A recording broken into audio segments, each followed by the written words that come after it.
In progress. Welcome back to Let the Story Write Itself. I'm Sarah, and this is episode 53, Turning Experience into Story, Finding Meaning in Your Journey. The wisdom is your experiences aren't random, they're raw material. What story are you choosing to tell with what's happened to you? In the last few episodes, we've talked about identity shifts, minimalism, rituals, and expanding into higher emotional states. Today, we're going to pull it all together and talk about the thread that ties it all story.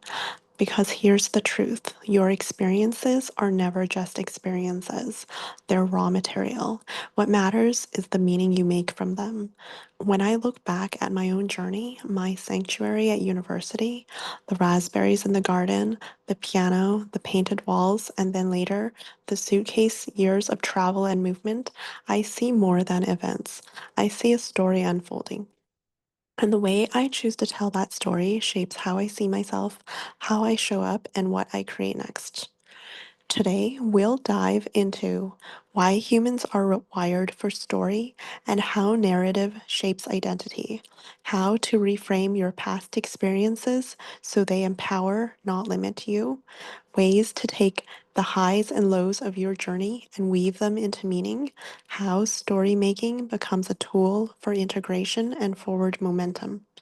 If you've ever felt like your experiences were random or disconnected, this episode will help you see the bigger picture and write it on your own terms. Here's what I've learned. You don't get to control everything that happens to you, but you do get to decide what it means. For years, I thought of certain seasons of my life as detours, times I felt lost, uncertain, or not measuring up. But when I started weaving those moments into my story as lessons, as turning points, as necessary preparation, they stopped being setbacks. They became stepping stones. That's the power of story. It's not about fiction, it's about framing.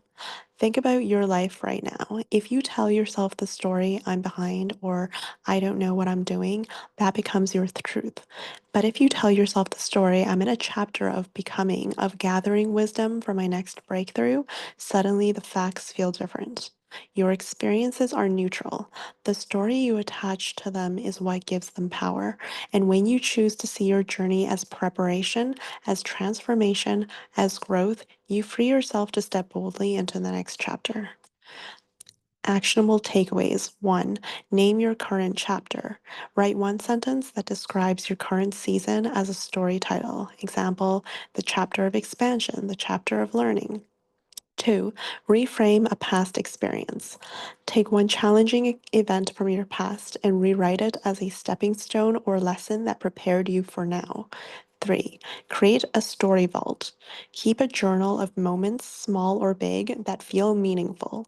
Over time, you'll see themes and threads emerge. 4. Use story to motivate action. Before making a decision, ask, what story do I want this choice to tell me about me in the future? 5. Share your story. Tell one person this week a story from your life, not polished, just honest. Notice how sharing it helps you own it more fully. Remember, your life isn't just happening, it's being written, and you are the author. Here's my challenge for you this week. Choose one experience, recent or old, and rewrite it as a powerful part of your story. See how that shift in meaning changes how you feel about it. If you're ready to go deeper, take the Realm quiz to discover where you are in your story arc, or reach out for coaching where we'll take your raw experiences and turn them into the fuel for your next chapter. Until next time, don't just live your life, write it. And this is episode 53.